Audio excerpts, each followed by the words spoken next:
नमस्कार दोस्तों, स्वागत है फिर से एक नई वीडियो में। दोस्तों आज का जो टॉपिक है वो है तुगलक वंश का।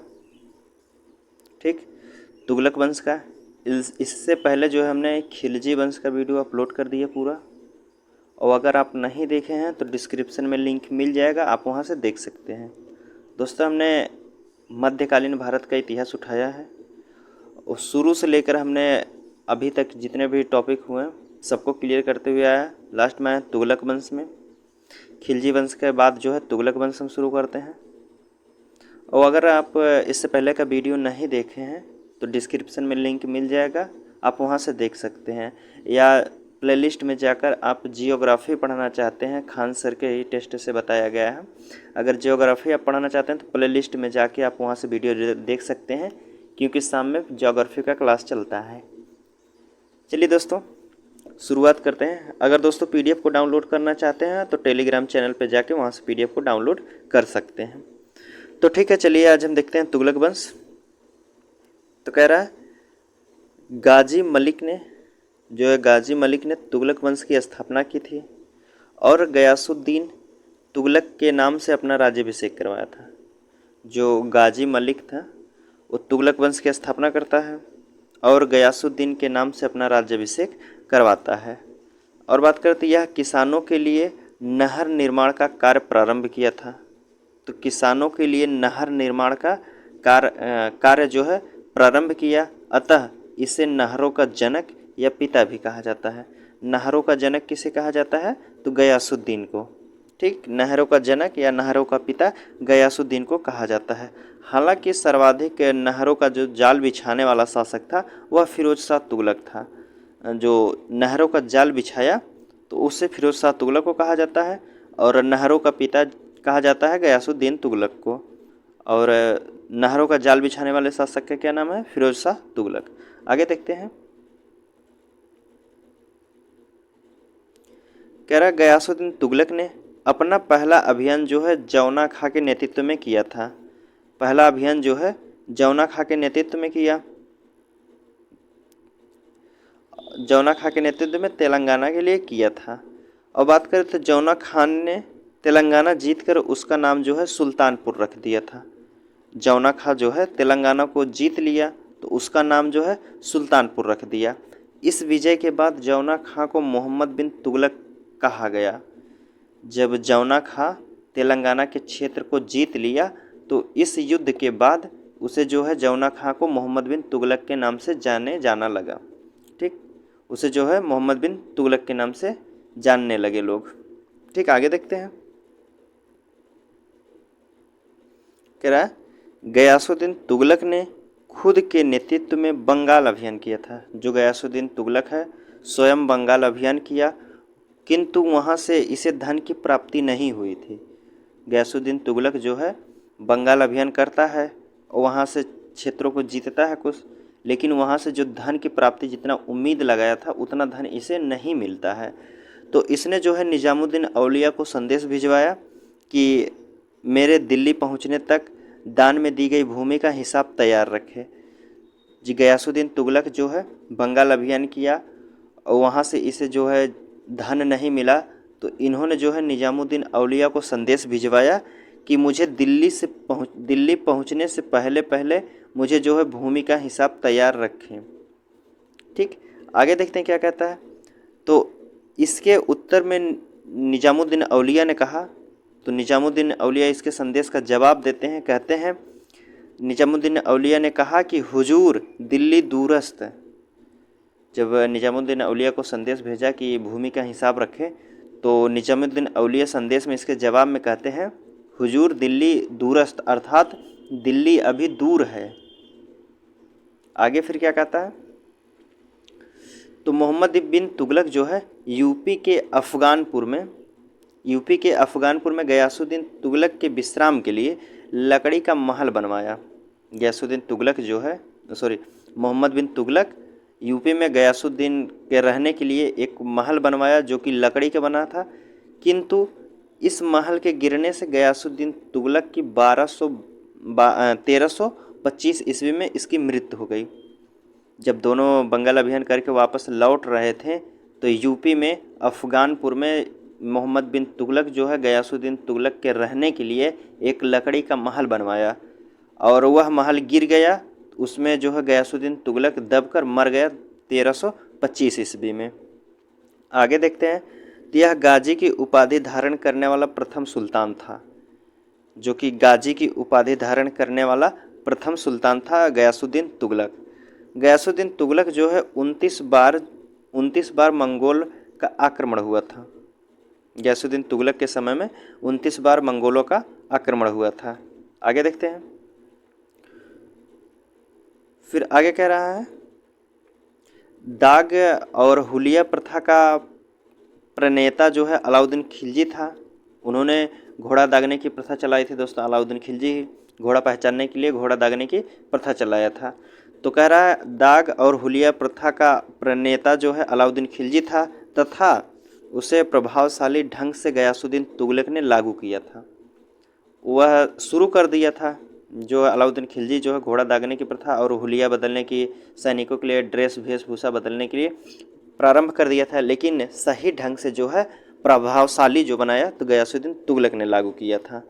अर्थात डाक प्रणाली को पूर्णतः गयासुद्दीन तुगलक ने व्यवस्थित किया था। जो डाक प्रणाली थी उसे गयासुद्दीन तुगलक ने व्यवस्थित किया था। इस समय डाक विभाग के अधिकारी को वरीद ए मुबालिक कहा जाता था।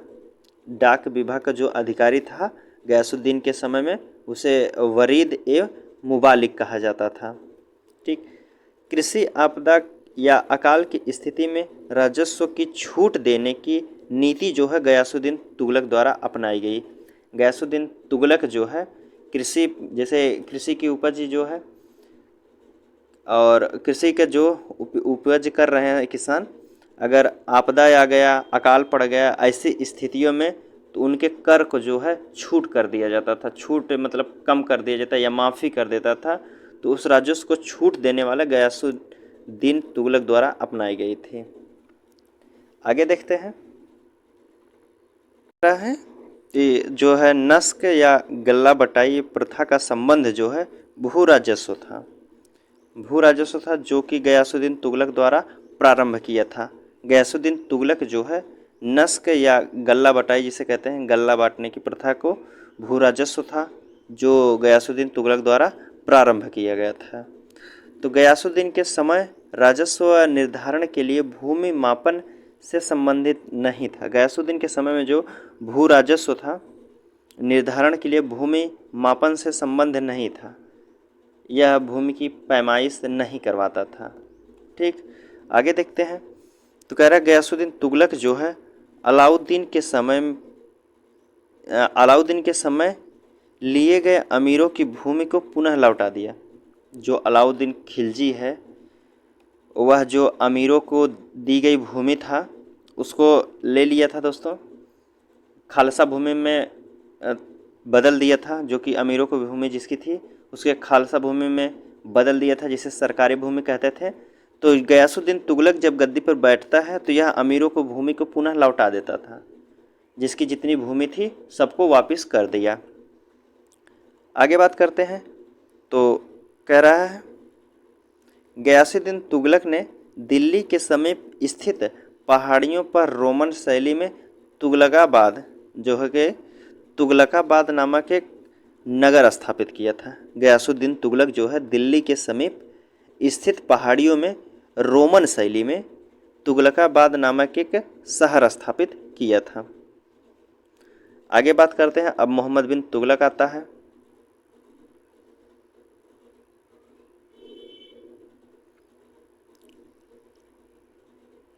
कह रहा है मोहम्मद बिन तुगलक, इसका वास्तविक नाम जो था जौना खां था। ठीक, इसका वास्तविक नाम जौना खां था और यह तेलंगाना का जब अभियान किया था गयासुद्दीन के समय में तो वह तेलंगाना क्षेत्रों को जीत लिया। उसके बाद इसका नाम जो है मोहम्मद बिन तुगलक रखा गया। यह दिल्ली की गद्दी पर 1325 ईस्वी में बैठा। 325 नहीं, 1325 ईस्वी में बैठता है। 1325 में जो है गयासुद्दीन की मृत्यु हो जाती है यूपी के अफ़गानपुर में, जो कि लकड़ी के महल से गिर दब जाने के कारण जो है गयासुद्दीन तुगलक की मृत्यु हो जाती है। उसके बाद दिल्ली में इसकी गद्दी पर बैठता है मोहम्मद बिन तुगलक। 1325 ईस्वी में गद्दी पर बैठा है। यह 23 भाषाओं का अच्छा जानकार था। ठीक, 23 भाषाओं का अच्छा खासा जानकार था। साथ ही साथ ज्योतिष, खगोल तथा गणित का भी अच्छा विद्वान था। एक अच्छा खासा शासक था मोहम्मद बिन तुगलक, जो है 23 भाषा जानता था, साथ ही साथ ज्योतिष भी जानता था, खगोल शास्त्र, गणित, ये सब का अच्छा विद्वान था। यह इतिहास में सबसे पढ़ा लिखा शासक माना जाता है दोस्तों। यह इतिहास में जो है सबसे पढ़ा लिखा शासक था। आगे बात करते हैं तो क्या रहा है इसके समय सल्तनत काल की विकास बहुत तेज़ी से हुआ था। पढ़ा लिखा शासक है, सल्तनत का विकास तो करेगा ही करेगा। तो सल्तनत का विकास जो है बहुत तेज़ी से हुआ, साथ ही बिखराव भी तेज़ी से हुआ था। यह जो है सल्तनत काल का विकास भी किया तो साथ ही साथ बिखराव भी किया। बिखराव तेज़ी से हुआ। इसके समय जो साम्राज्य को 29 प्रांतों में बांटा गया। जो उस समय साम्राज्य था कुल 29 भागों में बांट दिया गया। मोहम्मद बिन तुगलक जो है 5 सबसे बड़ी गलतियां किया। मोहम्मद बिन जो तुगलक है सबसे बड़ी 5 गलती किया। कौन कौन सी गलती किया देखते हैं। इसकी जो पहली गलती है, इसने दोआब तथा टैक्स बढ़ा दिया। जब वहाँ अकाल पड़ा था दोस्तों, इसने जो है दोआब पर टैक्स बढ़ा दिया, वहाँ अकाल भी पड़ा था। दोआब दोस्तों दो नदियों के बीच का क्षेत्र जो कहते हैं उसे दोआब कहते हैं, और वहाँ जो है टैक्स बढ़ा दिया था, पहली गलती इसकी। जिससे किसानों के विद्रोह के कारण इसने अमीर एक कोही नामक कृषि विभाग बनाया जो किसानों की मदद के लिए था। पहली गलती जो थी इसकी, इसने जो है दोआब पर टैक्स बढ़ा दिया था जिससे किसानों में विद्रोह हो गया। दूसरा कारण था जो इसने तांबे के जो है सांकेतिक मुद्रा 1329 से 30 में चलवाया था। तांबे की सांकेतिक मुद्रा 1329 से लेकर 1330 में चलाया था, किंतु इस मुद्रा का बड़े पैमाने में दुरुपयोग होने लगा। तांबे की मुद्रा चलवाया था तो इस मुद्रा का जो है बड़े पैमाने में दुरुपयोग होने लगा। दूसरी गलती थी। तीसरी गलती जो है, इसने मंगोल आक्रमण के डर से तथा दक्षिण में इस्लाम के प्रसार के कारण इसने अपनी राजधानी को देवगिरी या दौलताबाद को स्थापित कर दिया था। अपनी राजधानी जो है यह मंगोल के आक्रमण के डर से तथा दक्षिण में इस्लाम प्रसार की राजधानी दिल्ली से देवगिरी या दौलताबाद को 1327 ईस्वी में स्थानांतरित किया, जो कि असफल रहा। राजधानी भी बदला, उसमें भी असफल रहा। चौथी गलती इसकी है, इसने जो है खुरासन अर्थात ईरान पर आक्रमण के लिए 3 लाख सैनिकों की फौज बनाई थी।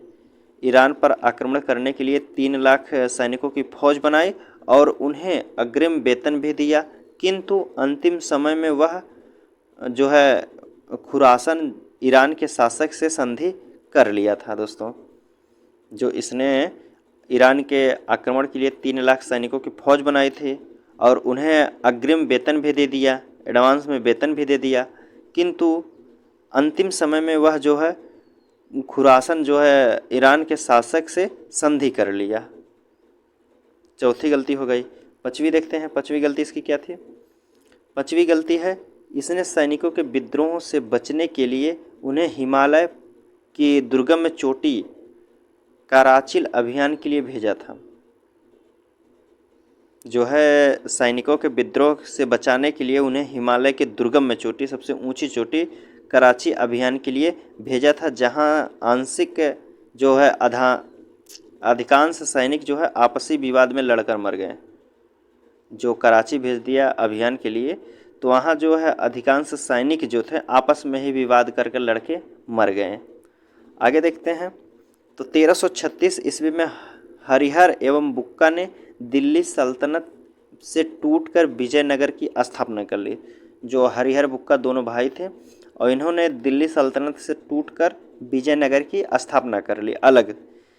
1347 ईस्वी में हसन गंगू ने दिल्ली सल्तनत से टूटकर बहमनी साम्राज्य की स्थापना कर ली। एक उधर हरिहर बुक्का अपना अलग विजयनगर साम्राज्य स्थापित कर लिए, और 1347 ईस्वी में हसन गंगू जो है दिल्ली सल्तनत से टूटकर बहमनी साम्राज्य की स्थापना कर लिया। आगे बात करते हैं फिर 1333 ईस्वी में। 1333 ईस्वी में मोरक्को, जो वर्तमान समय में अफ्रीका है, मोरक्को का यात्री जो है इब्न बतूता 7000 किलोमीटर की यात्रा के बाद दिल्ली पहुंचा था।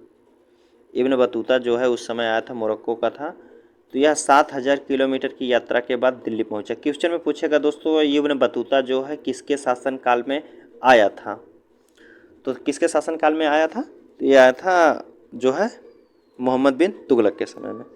रेहला नामक पुस्तक के लेखक जो है इब्न बतूता है। यह जो भारत में जब आता है तो इसने एक पुस्तक लिखता है जिसका नाम है रेहला। मोहम्मद बिन तुगलक के इसकी विद्वता से खुश होकर और उसे दिल्ली का काजी नियुक्त कर दिया था। जो मोहम्मद बिन तुगलक है, इसकी विद्वता को देखकर 7000 किलोमीटर से चलकर आया है, तो इसके उपलक्ष्य में उसे जो है इब्न बतूता को मोहम्मद बिन तुगलक ने काजी अर्थात जज की नियुक्ति किया था। आगे बात करते हैं, इब्न बतूता के कहने पर मोहम्मद बिन तुगलक ने डाक विभाग प्रारंभ किया था। मोहम्मद बिन तुगलक जो है इब्न बतूता के कहने पर ही डाक विभाग का प्रारंभ किया था। आगे बात करें तो इब्न बतूता के नेतृत्व में जो है मोहम्मद बिन तुगलक ने एक दूत मंडल को चीन भेजा था। इब्न बतूता के नेतृत्व में मोहम्मद बिन तुगलक जो है एक दूत मंडल को चीन भेजा था, और मोहम्मद बिन तुगलक जो है होली का त्यौहार अपने दरबार में मनाता था। एक ऐसा शासक है दोस्तों जो होली का त्यौहार जो है अपने दरबार में ही मनाता था, तो कौन है, मोहम्मद बिन तुगलक है। आगे बात करते हैं, मोहम्मद बिन तुगलक का कहना था कि मेरा राज्य जो है रुग्ण हो चुका है, अर्थात बीमार हो चुका, खराब हो चुका कह सकते हैं आप। तो मोहम्मद बिन तुगलक ने कहा था कि मेरा राज्य रुग्ण हो चुका है। मोहम्मद बिन तुगलक की मृत्यु पर बदायूनी का कहना है कि जनता को अपने राजा एवं राजा को अपनी जनता से छुटकारा मिल गया। बदायूनी का कहना था मोहम्मद बिन तुगलक जो है उसकी मृत्यु हो गई तो जनता को राजा से छुटकारा मिल गया, राजा को जनता से छुटकारा मिल गया, अर्थात दोनों मुक्त हो गए। आगे बात करते हैं तो इसे रक्त पिपासु या पागल बादशाह भी कहते थे। रक्त पिपासु या पागल बादशाह भी कहते थे मोहम्मद बिन तुगलक को। इसके बाद आता है फिरोज शाह तुगलक। इसके बारे में जानते हैं, फिरोज शाह तुगलक के बारे में। तो फिरोज शाह तुगलक जो है यह जौना खां का चचेरा भाई था। जौना खां अर्थात मोहम्मद बिन तुगलक का चचेरा भाई था, और इसकी माता जो है सोनारा थी। फिरोज शाह तुगलक की माता कौन थी, सोनारा थी। अतः इस पर हिंदू होने का आरोप ना लगे, इसलिए इसने ब्राह्मणों पर भी जजिया कर लगा दिया। जो फिरोज शाह तुगलक है, इस पर हिंदू होने का आरोप ना लगे, इसलिए इन्होंने जो है ब्राह्मणों पर भी जजिया कर लगा दिया। ब्राह्मणों पर जजिया कर लगाने वाला कौन शासक है, फिरोज शाह तुगलक। और पहली बार जजिया कर प्रारंभ करने वाला कौन है, तो मोहम्मद बिन कासिम लगाया था। ठीक, आगे बात करते हैं। इसका राज्याभिषेक जो है 1351 ईस्वी में हुआ था। इसने अशोक के हरियाणा के टोपरा जो अभिलेख है तथा यूपी के मेरठ अभिलेख को दिल्ली में स्थापित कर दिया था। फिरोज शाह तुगलक जो है अशोक का जो हरियाणा में टोपरा अभिलेख और तथा उत्तर प्रदेश के मेरठ अभिलेख को दिल्ली में स्थापित कर दिया, वहाँ से उठाकर दिल्ली ले गया। आगे बात करते हैं तो इसने जो है अलग से एक निर्माण विभाग बनवाया और 300 से अधिक नगर का निर्माण करवाया, जैसे जौनपुर, फिरोजाबाद, हिसार, फतेहाबाद, फिरोजापुर। इसने जो है फिरोज शाह तुगलक जो है 300 से अधिक नगर कह सकते हैं या फिर शहर आप कह सकते हैं, नगर की स्थापना की, जिसमें से जैसे जौनपुर फेमस है। जौनपुर, ठीक, कौन, पहला जौनपुर, दूसरा जो है फिरोजाबाद, तीसरा हिसार, चौथा फतेहाबाद और फिरोजपुर। ये मुख्य जो हैं फिरोज शाह तुगलक जो है इनकी स्थापना किया था। इन शहरों की स्थापना जो है फिरोज शाह तुगलक, ऐसे शहर 300 से अधिक हैं जो इसकी स्थापना फिरोज शाह तुगलक किया था। आगे बात करते हैं तो कह रहा है इसने जो है 1200 से अधिक फलों के बाग बगीचे लगवाए थे। फिरोज शाह तुगलक जो है 1200 से अधिक के बाग बगीचे भी लगवाए ताकि फलों की गुणवत्ता को सुधारा जा सके, फलों की गुणवत्ता को सुधारा जा सके। इसने नहरों का जाल बिछा दिया। फिरोज शाह तुगलक जो है नहरों का जाल भी बिछाया था। इसी के समय जो है सर्वप्रथम सिंचाई टैक्स लेना प्रारंभ हुआ था। जो है फिरोज शाह तुगलक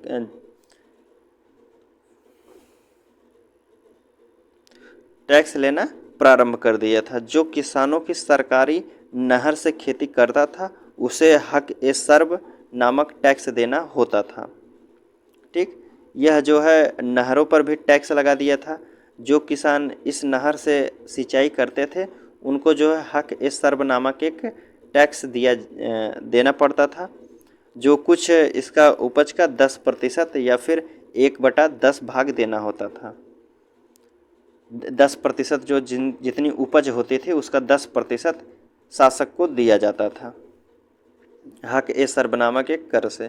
फिरोज शाह तुगलक जो है फिरोज शाह तुगलक के दरबार में सर्वाधिक दास अर्थात 1,80,000 थे। इसके दरबार में जो है सर्वाधिक दास नौकर रहते थे, 1,80,000 नौकर थे इसके समय में फिरोज शाह तुगलक के। इसने दासों की देखभाल के लिए एक अलग विभाग दीवान ए बंदगान बनाया था। जो फिरोज शाह तुगलक है अपने दासों की देख रेख करने के लिए एक विभाग बनाया था जिसका नाम था दीवान ए बंदगान।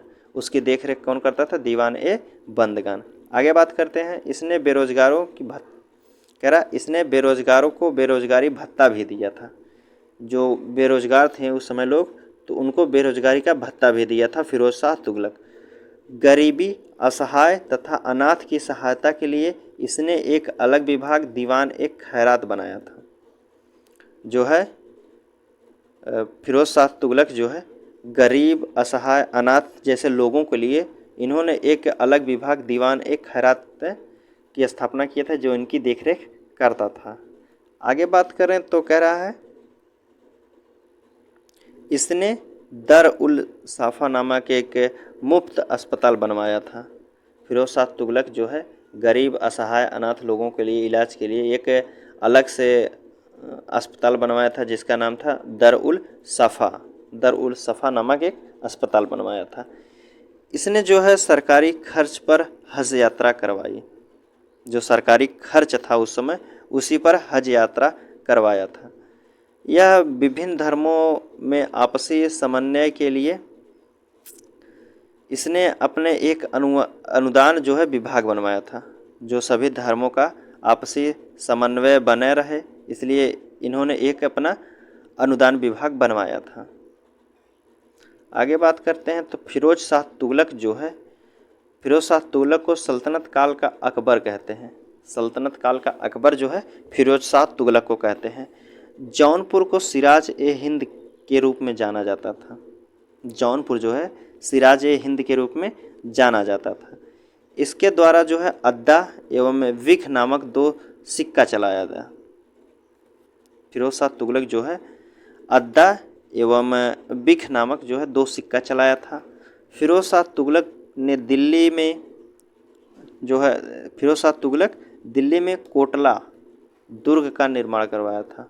दिल्ली में जो है कोटला और दुर्ग का निर्माण भी करवाया था फिरोज शाह तुगलक। इसके समय सर्वाधिक सिंचाई का जो लोक निर्माण कार्य पर अधिक धन खर्च किया गया था। फिरोज शाह तुगलक के समय में सर्वाधिक सिंचाई तथा लोक निर्माण कार्य पर अधिक धन खर्च कर दिया था। इन्होंने सिंचाई के लिए एक नहर भी बनवाया था जो कि किसानों की उपज से 10% उसका टैक्स लिया जाता है, 1/10। तो इन्हीं लोगों पर ज़्यादा खर्च जो है कर दिया था। आगे बात करते हैं तो इसी के समय में भू राजस्व वसूली के लिए भूमि को ठेके पर देने की प्रथा चलाई गई थी। फिरोज शाह तुगलक के ही समय में भू राजस्व जो वसूली थी उसको भूमि को ठेके पर देने की प्रथा चलाई थी कि आप हमारी भूमि को ले लीजिए कुछ दिन और उसके बाद उपज को हमारा कुछ प्रतिशत दीजिएगा।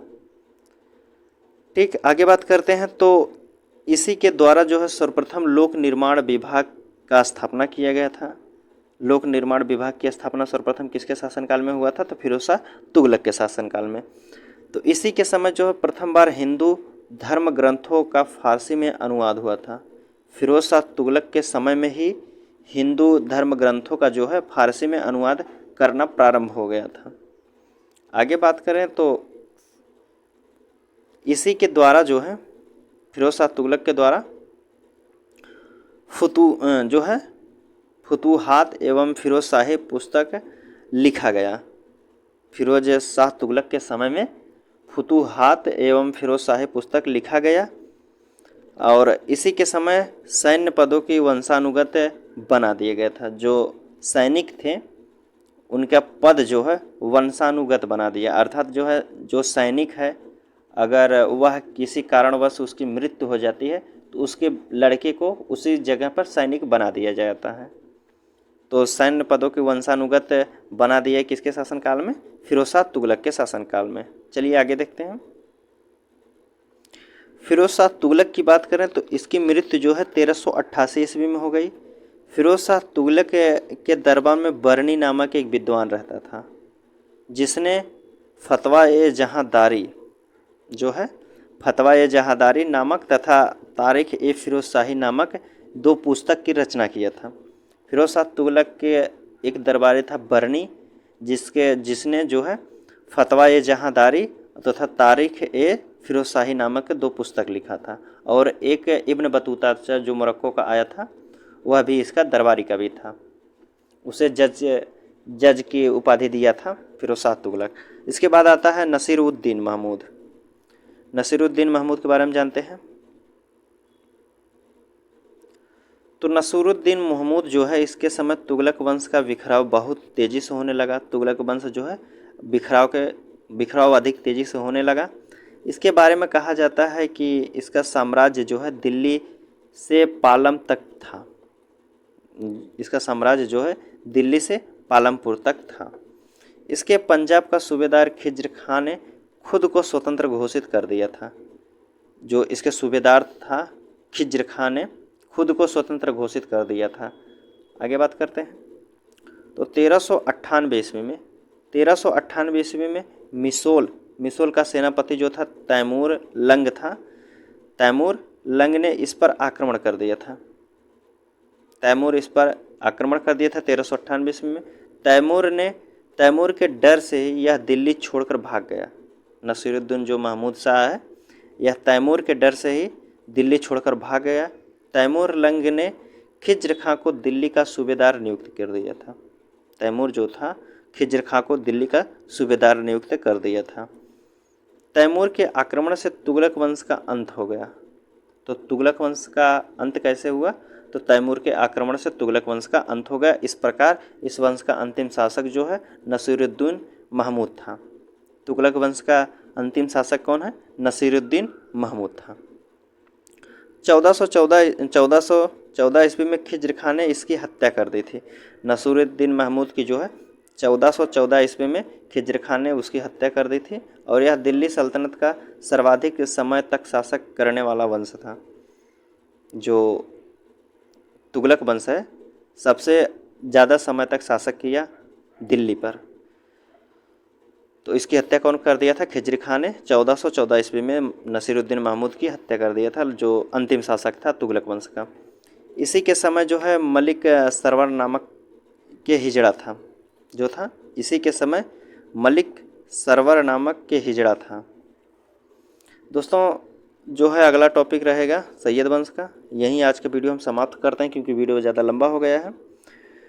तो उम्मीद करता हूं दोस्तों आपको वीडियो समझ में आया होगा और चलिए आगे मिलते हैं आपसे अगले वीडियो सैयद वंश का। तो ठीक दोस्तों मिलते हैं आपसे अगले वीडियो में, तब तक के लिए धन्यवाद दोस्तों।